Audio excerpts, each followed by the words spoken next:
अस्सलाम वालेकुम स्टूडेंट्स, उम्मीद करता हूँ आप सभी खैरियत से होंगे। आज की इस वीडियो में हम बात करने जा रहे हैं सेंट्रल यूरोपियन हंगरी स्कॉलरशिप के बारे में, जहाँ पे बैचलर्स, मास्टर्स, पीएचडी के लिए फुली फंडेड स्कॉलरशिप अवेलेबल हैं। इवन के उसमें अरास्मस मंडस का स्कॉलरशिप भी अवेलेबल है। ठीक है, तो आज की इस वीडियो में मैं आपको कंप्लीट गाइड करूँगा कि आपने स्कॉलरशिप के लिए किस तरह से अप्लाई करना है। वीडियो अच्छी लगे तो वीडियो को लाइक कर दीजिएगा, चैनल को सब्सक्राइब कर लीजिएगा, ताकि आइंदा कोई भी स्कॉलरशिप की अपडेट आए तो आपको उसकी नोटिफिकेशन मिल सके। और इसके साथ-साथ ही आपको बताता चलूँ कि आप मेरा यूट्यूब चैनल विज़िट करें, वहाँ पे आपको डिफरेंट इंटरनेशनल स्कॉलरशिप्स के रिलेटेड वीडियोज़ मिलेंगी। आप उन वीडियोज़ को फॉलो करते हुए उन पे अप्लाई कर सकते हैं। वीडियो अच्छी लगे तो वीडियो को लाइक कर दीजिएगा, चैनल को सब्सक्राइब कर लीजिएगा, ताकि आइंदा कोई भी स्कॉलरशिप की अपडेट आए तो वो आपको मिल सके और आप उस स्कॉलरशिप पे अप्लाई कर सकें। तो चलिए स्टार्ट करते हैं स्टूडेंट्स अपनी वीडियो को। तो ऑलरेडी मैं जैसा कि आपको बता चुका हूँ कि ये सेंट्रल यूरोपियन यूनिवर्सिटी हंगरी की स्कॉलरशिप है फॉर 2025 इनटेक। यहाँ पे जो है वो बैचलर्स, मास्टर्स और पीएचडी तीनों प्रोग्राम के लिए फुली फंडेड स्कॉलरशिप आपको मिलेगी। यूनिवर्सिटी का नेम जो है वो सेंट्रल यूरोपियन यूनिवर्सिटी है। अवार्ड कंट्री जो है वो हंगरी है। नेशनैलिटी जो है वो यहाँ पे इंटरनेशनल स्टूडेंट अप्लाई कर सकते हैं। कवरेज जो है वो इसकी फुली फंडेड है। एप्लीकेशन फ़ी जो है वो यहाँ पे 30 यूरो है, जिसमें आप जो है वो 5 डिफरेंट कोर्सेज में अप्लाई कर सकते हो। ठीक है, लास्ट डेट की बात करें तो यहाँ पे बैचलर्स और मास्टर्स के लिए जो लास्ट डेट है वो 15 अक्टूबर 2024 है, और पीएचडी के लिए यहाँ पे लास्ट डेट अप्लाई करने की 4 फेब 2025 है। और जिन स्टूडेंट्स ने, जैसा कि हमें व्हाट्सएप पे काफ़ी सारे लोगों के मैसेजेस आते हैं कि भाई हमें यूरोप का बता दें, शेंजन का बता दें, जहाँ पे चाहे हम सेल्फ पे अप्लाई कर लें। तो यहाँ पे अगर आपने सेल्फ पे अप्लाई करना है तो उसके लिए जो लास्ट डेट है वो 15 अप्रैल 2025 है। ठीक है, तो हंगरी जैसा कि शेंजन में आता है, तो अगर आप सेल्फ फंडेड एडमिशन पे अप्लाई कर लेते हैं तो भी जो है वो आप वहाँ जा सकते हैं। ठीक है, तो इसकी फ़ीस जो है वो आपने कंफर्म कर लेनी है, लेकिन मेरा मेन मकसद यहाँ पे स्कॉलरशिप के बारे में बताना है, तो हम उसी की बात करेंगे। इसके साथ साथ ही आपको बताता चलूँ कि अगर आप में से कोई भी स्टूडेंट जो है वो हमारे थ्रू कंफर्म स्कॉलरशिप पे अप्लाई करवाना चाहते हैं, जिसमें हमारे चार्जेस आफ्टर एडमिशन होते हैं, तो मैं आपको बताता चलूँ कि इटली में जो है वो आप हमारे थ्रू बैचलर्स और मास्टर्स के लिए अप्लाई करवा सकते हैं, और चाइना में जो है वो आप बैचलर्स, मास्टर्स, पीएचडी और लैंग्वेज कोर्स के लिए जो वो यहाँ पे अप्लाई करवा सकते हैं। तो जितने भी स्टूडेंट्स हमारे थ्रू इन स्कॉलरशिप्स पे अप्लाई करवाएंगे, हम जो है वो आपसे चार्जेस आफ्टर एडमिशन कंफर्मेशन लेंगे। ठीक है, मींस कि आपका एडमिशन और स्कॉलरशिप कंफर्म करवा के देन हम आपसे चार्जेस ले लेंगे। तो अगर आप में से कोई भी स्टूडेंट हमारे थ्रू अप्लाई करवाना चाहता हो तो स्क्रीन पे देखे इस व्हाट्सएप नंबर पे आप हमारे टीम के साथ कॉन्टैक्ट करें। इंशाल्लाह वो आपको गाइड करके देन आपके लिए जब वो स्कॉलरशिप अप्लाई कर देंगे। तो Hungary central European university Hungary की अगर स्कॉलरशिप की बात करें तो इसमें जो है वो आपकी ट्यूशन फी कवर हो जाएगी, हेल्थ इंश्योरेंस कवर हो जाएगी, और मंथली स्टाइपेंड जो है वो डिफरेंट है। ठीक है, यहाँ पे डिफरेंट टाइप्स ऑफ स्कॉलरशिप हैं, तो सभी के जो है वो डिफरेंट जो है वो स्टाइपेंड्स हैं। ठीक है, तो यहाँ पे एक्सीलेंस स्कॉलरशिप है, डिस्टिंक्शन स्कॉलरशिप है, मास्टर की सिंपल स्कॉलरशिप है, और डॉक्टरल स्कॉलरशिप है। डॉक्टरल में जो है वो आपको 1350 यूरो पर मंथ जो है वो स्टाइपेंड मिलेगा। अवेलेबल फील्ड जितनी भी है वो यहाँ पे सारी लिस्ट कर दी है। एलिजिबिलिटी क्राइटेरिया यहाँ से आप रीड कर सकते हैं। डॉक्यूमेंट्स की अगर बात करें तो यहाँ पे आपको सीवी चाहिए, आपकी जो फाइनल डिग्री है उसका सर्टिफिकेट, मींस कि डिग्री आपके पास होना जरूरी है। रिकमेंडेशन लेटर चाहिए, अगर आप पीएचडी के लिए अप्लाई कर रहे हो तो रिसर्च प्रपोजल चाहिए, स्टेटमेंट ऑफ पर्पस चाहिए, इंग्लिश प्रोफिशिएंसी चाहिए। डेफिनेटली अगर आप शेंजन में अप्लाई कर रहे हो तो आपके पास इंटरनेशनल इंग्लिश प्रोफिशिएंसी का सर्टिफिकेट होना भी ज़रूरी है। ठीक है, अगर आपके पास नहीं है तो मे भी डिपेंड करता है आपके कोर्स पे कि आप बगैर इंग्लिश प्रोफिशिएंसी के अप्लाई कर सको। ठीक है, अगर आपने यूनिवर्सिटी से जो भी लिया है आप उसकी बेस पे भी अप्लाई कर सकते हो। अगर आप में से कोई भी स्टूडेंट हमारे थ्रू अपने डॉक्यूमेंट प्रिपेयर करवाना चाहते हैं, जैसे लाइक योर पास CV, motivational letter, statement of purpose, research proposal, reference letter, आप में से कोई भी स्टूडेंट अगर अपने डॉक्यूमेंट्स प्रिपेयर करवाना चाहते हैं तो आप इस बटन के ऊपर क्लिक करेंगे, आपके सामने गूगल फॉर्म ओपन हो जाएगा। आप उस फॉर्म में से जो भी आपको डॉक्यूमेंट प्रिपेयर करवाने हैं वो चूज करें, पेमेंट करें, फॉर्म सबमिट करें। मेरी टीम आपके साथ कॉन्टैक्ट करके आपके डॉक्यूमेंट प्रिपेयर कर देगी। अप्लाई प्रोसीजर जो है यहाँ पे क्लियरली मेंशन है, मैं वीडियो में भी आपको बताऊंगा कि आपने किस तरह से अप्लाई करना है। एट द एंड आपको जो है वो अप्लाई हेयर की हेडिंग मिल जाएगी। अब यहाँ पे जो है वो अगर आप क्लिक करेंगे तो आप यूनिवर्सिटी के ऑफिशियल पोर्टल पे चले जाएंगे।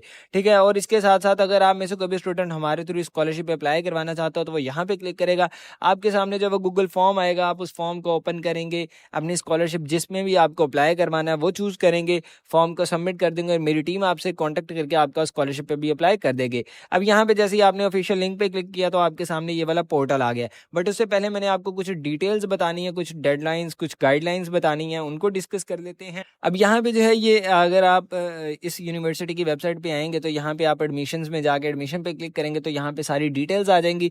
बैचलर्स प्रोग्राम की आप देख सकते हैं हैं कि 15 अक्टूबर 2024 लास्ट डेट है। अगर आपने जो है वो अगर आपको वीज़ा नहीं चाहिए, अगर आप किसी ऐसे जोन में हो जहाँ से आप हंगरी का फ्री जा सकते हैं, विदाउट एनी वीज़ा जा सकते हैं, देन आपके लिए जो लास्ट डेट 4 Feb 2025 है। और जिन लोगों ने सेल्फ फंडेड पे अप्लाई करना उनके लिए 15 अप्रैल 2025 लास्ट डेट है, ठीक है, सॉरी 1 जुलाई 2025 है। उसके अलावा इसी तरह से मास्टर्स की यहाँ पे डिटेल्स गिवन है, ठीक है, और इसी तरह से पीएचडी की जो लास्ट डेट है वो 4 Feb 2025 है, ठीक है। यहाँ से आप डॉक्टरल प्रोग्राम देख सकते हैं कि किन किन प्रोग्राम्स में जो है वो आपकी पीएचडी ऑफर हो रही है, ठीक है। तो यहाँ पे आपको जो है वो सारे के सारे जो है वो प्रोग्राम्स मिल जाएंगे जिनमें ये सारी पीएचडी जो है वो ऑफर हो रही है। अब सिंपली जो है वो अगर आपने अप्लाई करना है, यहाँ पे भी आप देख सकते हैं कि एप्लीकेंट पोर्टल या एप्लीकेशन की रिक्वायरमेंट्स आप देख सकते हैं कि आपको, ठीक है, एकेडमिक रिकॉर्ड चाहिए, ये सारी चीज़ें चाहिए। उसके बाद अगर एप्लीकेशन पोर्टल पे क्लिक करेंगे तो यहाँ पे जो है वो आपको एप्लीकेशन पोर्टल मिल जाएगा, जो कि ऑलरेडी मैंने जिसका लिंक जो है वो अपनी इस वेबसाइट पे दे दिया हुआ है, ठीक है। आप सिंपल यहाँ पे आएंगे, फर्स्ट टाइम आएंगे तो डेफिनेटली न्यू यूज़र पे क्लिक करेंगे, अपने रजिस्ट्रेशन करेंगे ताकि यहाँ पे आपका अकाउंट बने, और देन जो है वो हम यहाँ पे अप्लाई करेंगे। फर्स्ट ऑफ ऑल यहाँ पे आप अपना फर्स्ट नेम लिखेंगे, फैमिली नेम यानी कि सर नेम लिखेंगे, डेट ऑफ बर्थ लिखेंगे, अपनी सिटीजनशिप चूज़ करेंगे, ईमेल एड्रेस लिखेंगे, कंफर्म करेंगे, पासवर्ड लगाएंगे, और इस जो है वो कंसेंट को आप एग्री करेंगे, और देन जो है वो क्रिएट यूज़र कर देंगे। रजिस्ट्रेशन करके नेक्स्ट आएंगे तो इस तरह से वो आपसे पूछेगा कि आपने बैचलर्स में अप्लाई करना है, मास्टर्स में करना है, एरास्मस में करना है, पीएचडी में करना है, नॉन डिग्री में करना है, लैंग्वेज कोर्स में करना है, जिसमें भी आपको अप्लाई करना है वो चूज़ करें, ठीक है। अगर आप यहाँ से ऑल प्रोग्राम्स कर दें, ठीक है, इसको डिपार्टमेंट को जो है वो आप रहने दें, अनचेक रहने दें, ठीक है। तो उसके बाद आपने अपना कोर्स जो है वो चूज़ करना है, आपने 24-25 में आना है, 25 to 26 में आना है। मोड ऑफ स्टडीज़ जो है वो आपने फुल टाइम रखना है, ठीक है। आप यहाँ पे सर्च नाउ पे करेंगे, जैसे ही आप सर्च नाउ पे करेंगे तो अब यहाँ पे देखिए उसने 50 रिजल्ट दे दिए हैं, सारे के सारे पीएचडी, एमएस, एमए सारे ही दे दिए हैं उसने कि आपको किस में अप्लाई करना है, ठीक है। तो मैंने यहाँ पे ऑल प्रोग्राम्स किए थे तो ये सारे के सारे प्रोग्राम्स जो है वो यहाँ पे आ गए हैं। अब आपको जो है वो आगे जिस भी फील्ड में अप्लाई करना है आप उसको चूज़ करना है, ठीक है। मैं यहाँ से इंटरनेशनल रिलेशन में चूज़ कर लेता हूँ क्योंकि हमें जो है वो जस्ट आगे प्रोसीड करना है, आपको बताना, ठीक है। इसकी स्टार्ट डेट जो है वो सितंबर 2025 है, ठीक है, और एकेडमिक ईयर 25 to 26 है, फुल टाइम है। और अब यहाँ पे आपने सिंपली अप्लाई पे क्लिक करना है, ठीक है। तो यहाँ पे आप देख सकते हैं कि आप जो है वो डिफरेंट 5 जो है वो प्रोग्राम्स उनमें अप्लाई कर सकते हैं, ठीक है।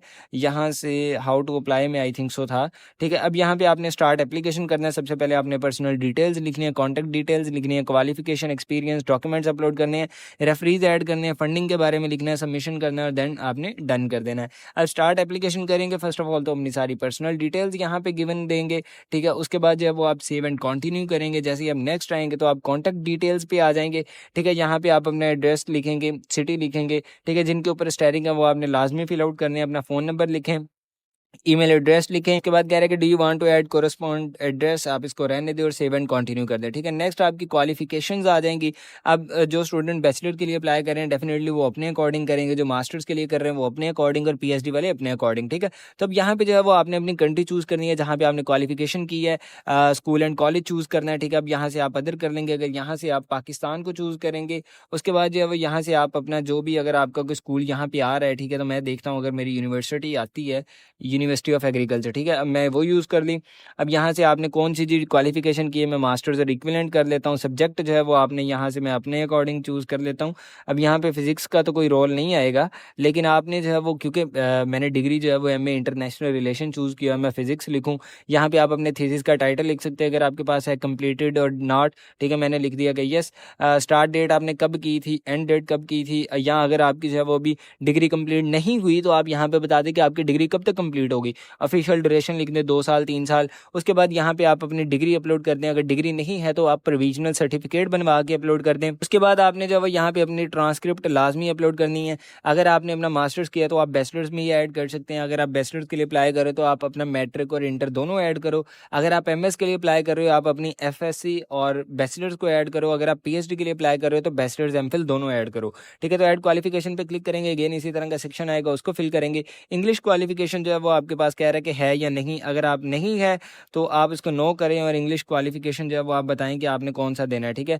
यहाँ पे आइल्ट्स है, कैम्ब्रिज है, डोलिंगो है, पीटी है, टॉफल है, तो ठीक है। ये सारे आपको जो भी, अगर आप यहाँ से चूज़ कर लो, अगर आप में से पीटी है तो उसका बता दें आपने किस दिन दिया था और उसकी यहाँ पे फाइल अपलोड कर दें।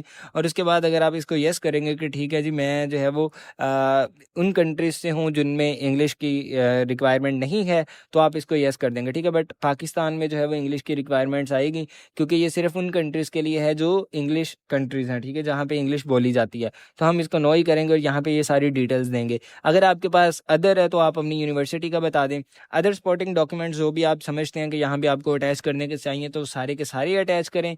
उसके बाद जब वो एक्सपीरियंसेस पे आ जाएं, अगर आपके पास कोई भी प्रोफेशनल एक्सपीरियंस है तो वह लाजमी यहाँ पे ऐड करें, क्योंकि इनमें जो है वो मैटर करता है, ठीक है। अब यहाँ पे आपने अपनी CV अपलोड कर देनी है। अगर आप कोई करंट जॉब कर रहे हैं तो वो लिख दें, ठीक है। उसके बाद प्रीवियस रोल अगर आपका था तो मैं तो इसको सिंपली नो करके नेक्स्ट आ जाऊँगा। अब डॉक्यूमेंट्स अपलोड पे आ जाएँ तो यहाँ पे जो है वो आपने अपने डॉक्यूमेंट स्टेटमेंट ऑफ पर्पस और ऐसे, ठीक है, वो यहाँ पे अपलोड करना है। स्टेटमेंट ऑफ पर्पस की जो है वो गाइडलाइंस यहाँ पे गिवन है, आप इसको जो है वो आगे जाके देख सकते हैं कि आपने स्टेटमेंट ऑफ पर्पस किस तरह की अपलोड करनी है। उसके बाद ऐसे जो है वो आप इसके अकॉर्डिंग लिखेंगे, ठीक है। यहाँ पे लिखा हुआ है कि जी जो मैक्सिमम साइज है वो 2 MB है, JPG PDF JPG कर सकते हैं, ठीक है। उसके ऊपर आपने कोई भी पासवर्ड नहीं लगाना, वो चीज़ें आपने यहाँ पे अपलोड करनी है। अब नेक्स्ट जब आप रेफरेंस पे आएंगे तो अब यहाँ पे जो है वो आपने अपने टीचर्स की डिटेल्स देनी है। ये यूनिवर्सिटी वाले खुद उनसे कॉन्टेक्ट करेंगे, देन आपका टीचर उसको रिस्पॉन्ड करेगा उनकी ईमेल को, और देन आपका यहाँ पे जो है वो रेफरेंस लेटर एक्सेप्ट होगा। आप यहाँ पे अपलोड नहीं कर सकते, ठीक है। टाइटल आपने डॉक्टर चूज़ कर लेना है, अपने टीचर का नाम लिखें, लास्ट नेम लिखें, उनकी जो भी पोजीशन है वो लिखें, वो किस इंस्टीट्यूट में है, यूनिवर्सिटी का नाम लिखें, उनका ईमेल एड्रेस लिखें और उनकी कंट्री लिखें।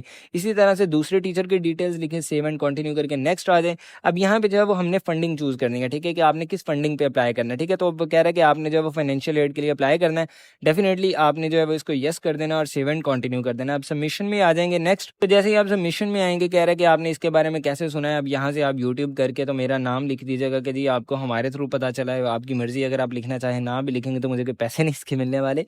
एट द एंड आप इसको फाइनली करके एग्री करके सबमिट कर देंगे, ठीक है। देन आपकी एप्लीकेशन की जो है वो फ़ी आ जाएगी, आप फ़ी पे करेंगे और इस तरह से आपकी एप्लीकेशन जो है वो यहाँ पे सबमिट हो जाएगी। सो ये था ओवरऑल ओवरव्यू कि आपने स्कॉलरशिप पे किस तरह से अप्लाई करना है। मैक्सिमम जो है वो 5 कोर्सेज में। फिर भी अगर आपको कोई भी प्रॉब्लम आए, आप इसी यूट्यूब वीडियो पे कमेंट डाउन कीजिएगा, इंशाल्लाह मैं कोशिश करूंगा कि आपको आंसर कर सकूं। सो मिलते हैं अपनी अगली वीडियो में, तब तक रखिएगा अपना ख्याल। अल्लाह हाफिज़।